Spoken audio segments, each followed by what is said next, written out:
사랑하는 교회 여러분, 잘 계시지요? 보고 싶습니다.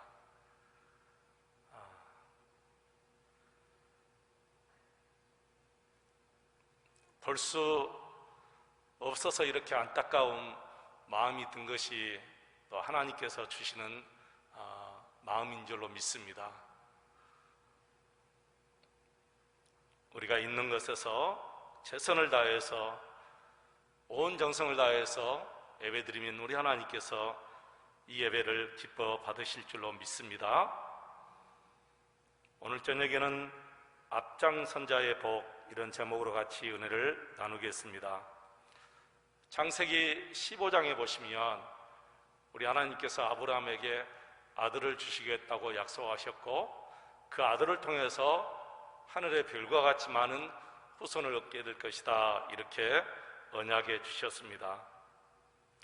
아브라함의 나이 75세 이런 약속을 하셨는데, 세상에 25년이 흐른 100살 때에야 우리 하나님께서 이 약속을 이루어 주셨습니다. 그래서 이삭을 아브라함에게 선물로 준 것이지요. 근데 그 아들 이삭이 또 자식을 낳지 못하였는데, 하나님께서는 이삭의 아내 리브가의 태를 여셔서 에서와 야곱을 쌍둥이로 주셨어요. 근데 우리가 알다시피 차남 야곱이 이삭의 혈통을 이어받습니다. 그리고 야곱에게 12아들이 태어납니다. 그 12아들을 중심으로 12지파가 생겨나고, 그 12지파가 결국에는 거룩하고 큰 한 나라 이스라엘 나라가 이루어집니다. 그런데 첫째, 둘째, 셋째가 야곱의 혈통을 이어받지 못하고, 또한 도덕과 윤리적으로 깨끗한 요셉이 아버지의 야곱을 이어받지 못하고, 넷째 유다가 그 혈통을 이어받습니다. 그리고 유다 지파를 중심으로 이 이스라엘 나라가 진행되고 돌아갑니다. 성경을 보면 이상하게 유다가 언제나 모든 일의 중심이 되어 있고, 유다가 항상 앞장서서 일하는 것을 우리가 봅니다. 창세기 37장에 보시면 하루는 동생 요셉이 형들이 양을 치는 것에 아버지 심부름으로 먹을 것을 주려고 갔습니다. 그때 형들이 요셉을 보고 시기하여 죽여버리자고 해서 깊은 웅덩이에 요셉을 빠뜨려 버렸습니다. 그 구덩이는 스스로는 나올 수 없는 구덩이에요. 누가 건져주지 않으면 거기에서 묻혀 죽든지 굶어 죽든지 했을 것입니다. 그때 창세기 37장 26절로 28절에 보시면 유다가 자기 형제에게 이르되, 우리가 우리 동생을 죽이고 그의 피를 덮어둔들 무엇이 유익할까? 자, 그를 이스마엘 사람에게 팔고 우리 손을 그에게 대지 말자. 그는 우리의 동생이요 우리의 혈육이니라 하며 형제들이 다 청종했다 그랬습니다. 그래서 형들은 유다의 제안대로 상인에게 팔아버리고 요셉의 옷에다 짐승의 피를 발라서 아버지 야곱에게 보여주면서 이렇게 말했습니다. 아버지, 이것이 요셉의 옷이 아닙니까? 우리가 오다가 요셉의 옷을 보았습니다. 아버지 야곱은 자식들에게 속아서 정말 요셉이 짐승에게 찢겨서 죽은 줄로 알았습니다. 창세기 37장 34절 이하를 보시면 야곱이 이 일로 인해서 얼마나 슬퍼하든지 식음을 정치하고 누워 있습니다. 자식들이 이 일로 해도 그것이 이루가 되지 아니했습니다. 당연하지요, 여러분. 아버지라면 당연히 자식이 짐승에게 찢겨 죽었다고 하는데 어떤 아버지가 마음 편히 잠을 잘 수 있고 밥을 먹겠습니까? 그때부터 야곱은 요셉 대신 막내 베냐민을 더욱 사랑하게 되었습니다. 창세기 38장에 보시면 이 일이 마음에 걸렸던지 유다가 그때 집에 돌아와서 심히 고민하다가 홀로 집을 떠나버려요. 그리고 거기서 이방 여인을 아내로 얻었습니다. 그리고 아들 셋을 낳지요. 근데 큰아들이 결혼을 해서 씨도 보지 못하고 죽습니다. 그리고 둘째 아들도 죽습니다. 그 일로 인해서 나중에 며느리가 유다를 속이고 아버지 유다가 동침하여 아들을 얻는 일이 있었습니다. 정말 상상도 못하는 일들이 유다에게 일어났습니다. 이 시기에 애굽으로 팔려간 요셉은 어떻게 되었습니까? 유다의 도움으로 애굽에 팔려간 요셉은 애굽의 국무총리가 결국에는 되었지요. 창세기 42장에 보시면 그리고 얼마 후 가나안 땅에 기근이 심해서 야곱의 식구들도 굶어 죽게 되었을 때 야곱이 애굽에는 식량이 많다는 소식을 듣고 그 아들들을 식량을 사러 애굽으로 보냈어요. 근데 막내 베냐민은 보내지 아니했습니다. 애굽에 내려간 요셉의 형들이 요셉이 있는 총리실로 들어가죠. 요셉은 금방 형들을 알아보는데 형들은 요셉을 알아볼 수가 없어요. 이미 형들 마음속에는 요셉이 노예선에 끌려가서 지금도 노예선에서 노예로 일하든지 아니면 죽었을 것이다, 그렇게 생각했지 요셉이 어떻게 여러분 애굽의 총리가 되었을 것이라고 꿈에서라 상상했겠습니까? 그래서 요셉은 형들에게 너희는 우리나라를 정탐하러 온 간첩이다 하면서 형들을 엄하게 대했습니다. 형들은 우리는 간첩이 아니며 식량을 사러 온 가난한 사람이라고 말합니다. 그러면서 자신들의 집안의 내력을 다 말합니다. 아버지가 지금도 살아계시고 우리는 12형제인데 한 동생은 없어져 버리고 막내는 지금 아버지 곁에 있다고 그렇게 얘기해요. 요셉은 이때다 싶어가지고 막내를 데려오지 않으면 너희는 분명히 간첩이다 그러면서 그 형들에게 막내 베냐민을 데려오라고 말합니다. 그래서 시므온이 애굽에 남고 나머지는 식량 자루를 메고 가나안을 향해서 가지요. 가다가 보니까 식량 자루에 자신들의 동뭉치가 그대로 들어있는 것을 보았습니다. 그리고 집에 도착하여 야곱에게 자초지종을 다 이야기합니다. 야곱은 막내 베냐민만큼은 보내고 싶지 않았습니다. 이유가 있지요. 야곱은 요셉이 짐승에게 찢겨서 죽은 줄로 알고 있습니다. 그런데 여기에 막내 베냐민까지 자신에게 없어지면 야곱에게는 살 이유가 없다고 스스로 생각한 거예요. 그때 유다가 창세기 43장 9절 이하에 보시면 아버지께 이렇게 말합니다. 아버지, 내가 책임지고 막내를 데리고 갔다가 다시 데리고 오겠습니다. 그렇지 않으면 내 생명을 그의 생명으로 대신하겠습니다. 해서 막내 베냐민을 유다가 이렇게 아버지를 설득해서 이제 애굽으로 데리고 갔습니다. 요셉은 막내 베냐민을 보고 너무나 기뻐했습니다. 그래서 요셉의 호의로 대접을 정말 잘 받고 각자 식량자루를 쥐고 가나안으로 가는 중에 베냐민의 식량자루에 요셉이 아주 귀하게 쓰던 은잔이 딱 숨겨져 있는 것을 알아요. 요셉이 일부러 그렇게 한 것이지요. 그래서 요셉은 막내 베냐민하고 더 오래 있고 싶어서 그런 것 같습니다. 결국에는 형들하고 막내가 집에 가다가 다시 붙잡혀 전부 다 다시 돌아왔습니다.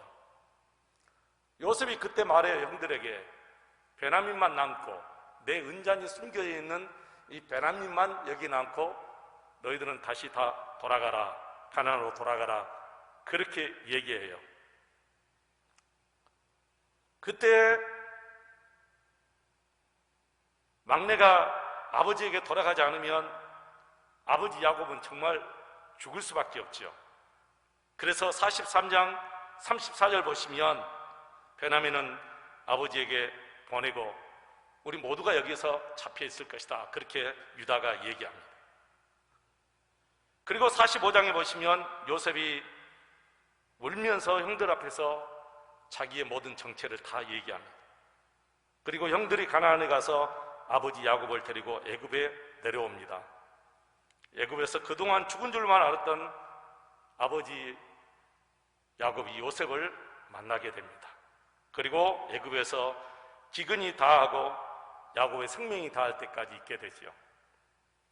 아주 오랜 후에 이스라엘 백성들이 애굽에서 400년의 종살이를 끝내고 나와서 가나안을 향해 행군할 때 광야에서 진을 치면 언제나 성막을 이렇게 중심으로 동서남북 세 지파씩 12지파가 딱 성막을 중심으로 딱 서게 돼요. 그런데 우리 하나님께서 하늘에서 낮에는 구름 기둥으로 밤에는 불 기둥으로 이스라엘 백성들을 인도해 가셔요. 이 구름 기둥이 움직이면 이 성막 자체가 움직이면서 사방으로 동서남북으로 12지파 딱 움직이는데 가장 먼저 유다 지파가 옮겨가요. 이 말씀이 민수기 10장 11절로 14절에 있습니다. 가나안을 향하여 가는 이 광야는 정말 사막입니다. 바람이 불면 머리바람이 불어서 엄청난 힘이 듭니다. 그래서 가장 앞장서서 가면 모래방패막이가 되지요. 그 모래바람도 몸으로 다 막아야 하고 어려움이 닥치면 앞장선 사람들의 희생이 가장 큽니다. 어떤 고난이나 위험이 오든지 어떤 사태가 벌어지든지 앞장선 사람은 항상 희생과 어려움과 그리고 고통이 따르는 것을 감수해야 됩니다.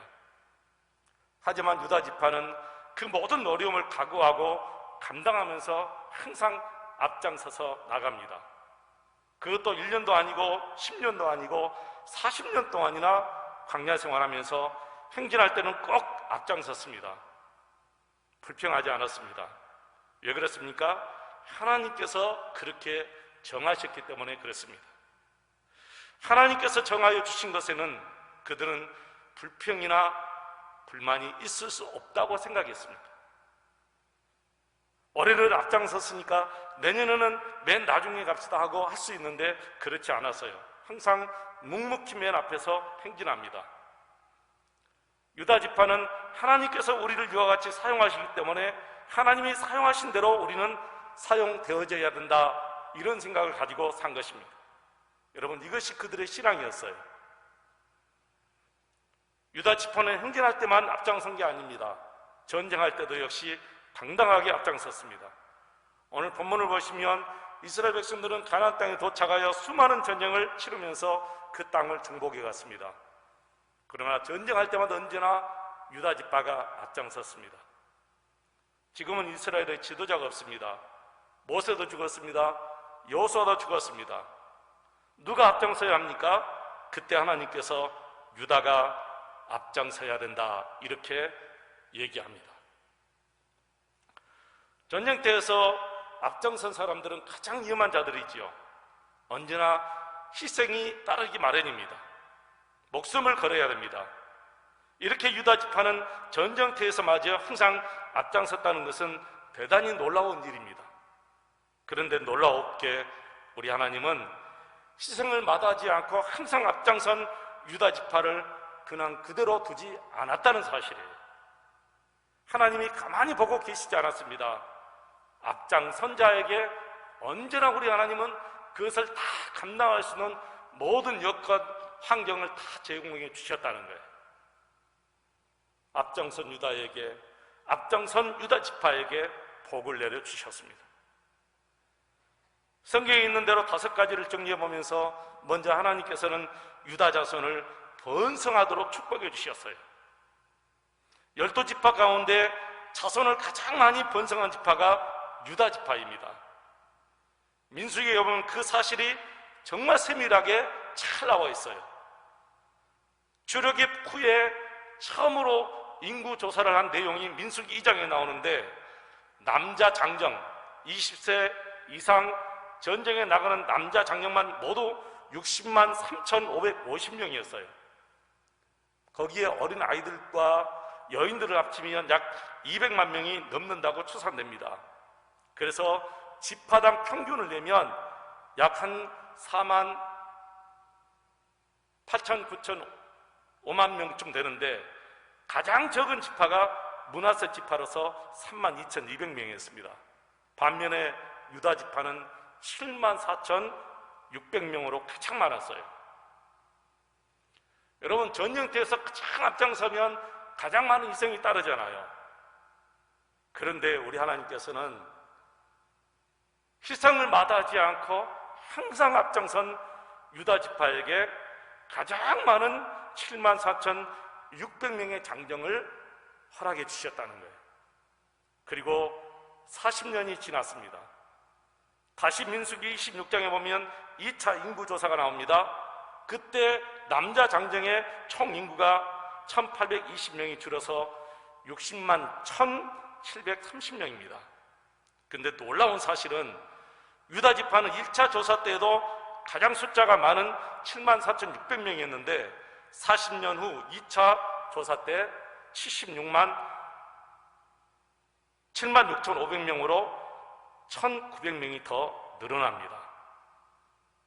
하나님은 앞장서게 하시고 하나님은 그들의 순종대로 복을 주셨다는 거예요. 앞장서게 하시고 순종하는 대로 복을 내려주시는 하나님이셨다는 거예요. 다음으로 우리 하나님께서는 앞장선 유다에게 형제들의 첫 번째가 되게 하고 중심이 되는 복을 주셨어요. 야곱의 12아들 중에 장남은 누벤입니다. 유다는 넷째입니다. 이스라엘의 전통으로는 가장 이 장남이 그 계보를 잇는 것이 장자의 역할이에요.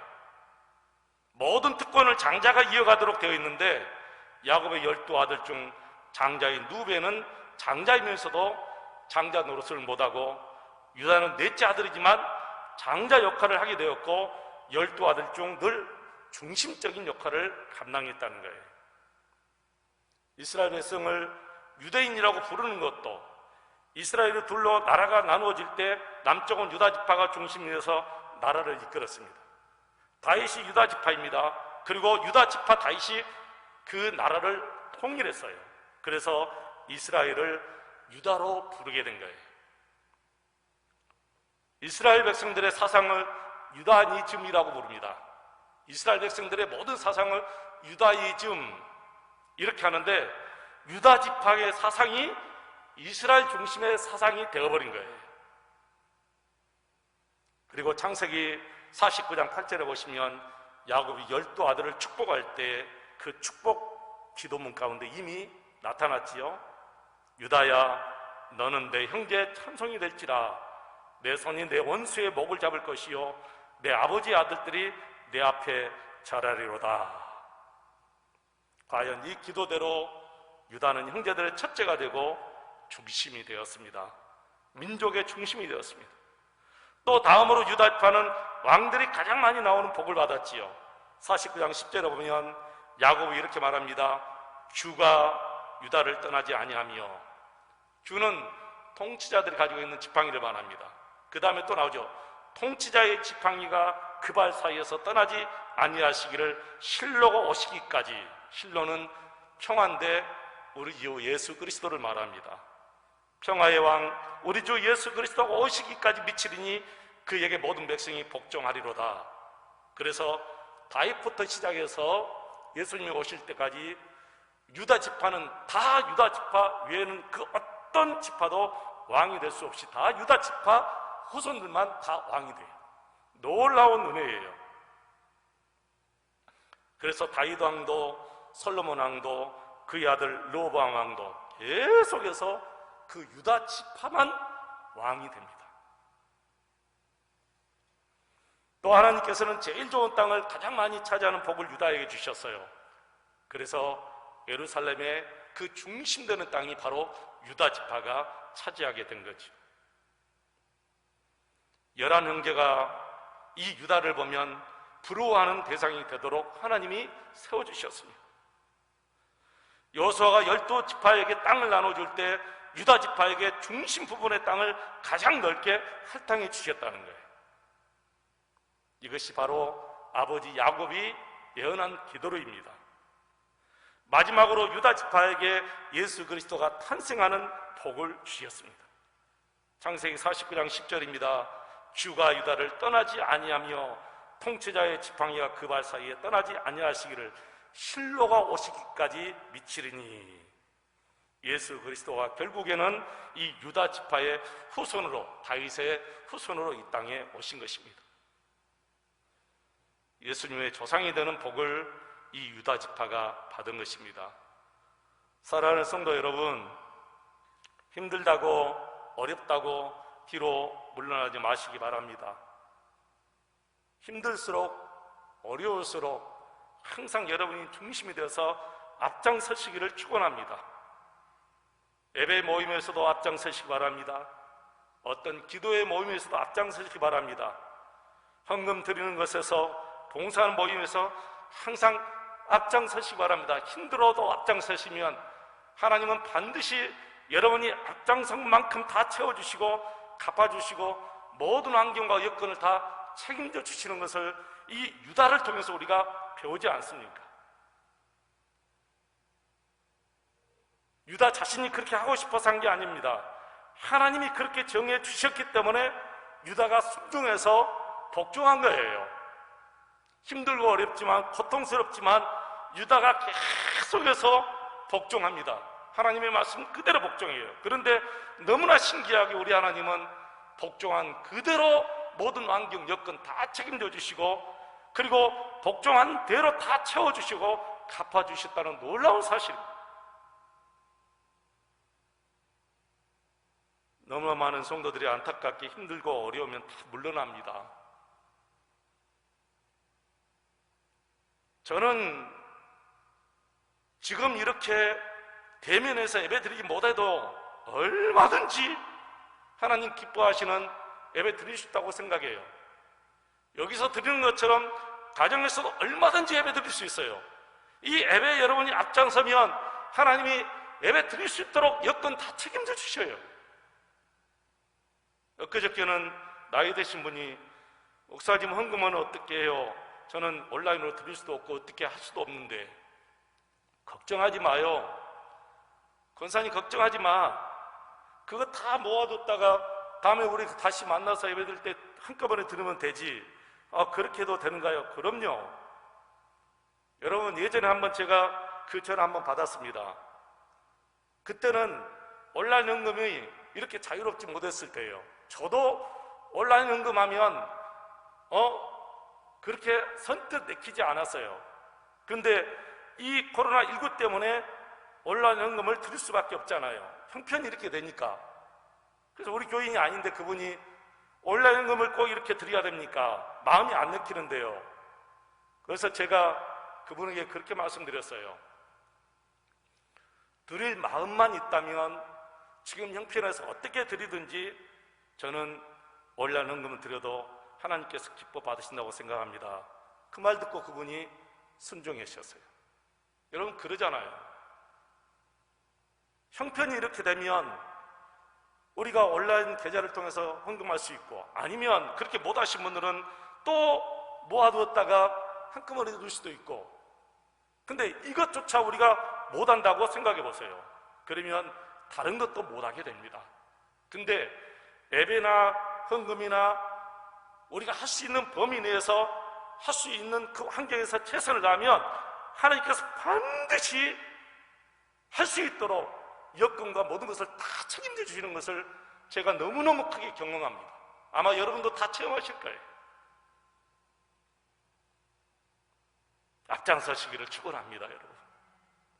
그래서 고린도전서 15장 58절 말씀 보시면 이러므로 내 사랑하는 형제들아 견실하며 흔들리지 말며 항상 주의 일에 더욱 힘쓰는 자들이 되라. 이럴 때일수록 우리가 흔들리지 않아야 돼요. 예배가 여러분 이렇게 된다고 예배가 흔들리면 되겠어요, 여러분? 온라인 예배 드린다고 예배가 흔들리면 다른 더 시련이 있을 때는 그분 나가 떨어져 버립니다. 그러니까 제가 말씀드리잖아요. 하나님께서는 이 코로나19를 통해서도 알곡과 쭉정이를 갈라버린다.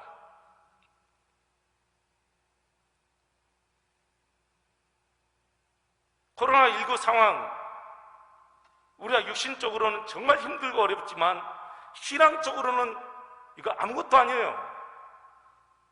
우리 믿음의 선조들은 더 무섭고 더 고통스러운 수많은 박해를 받았어요.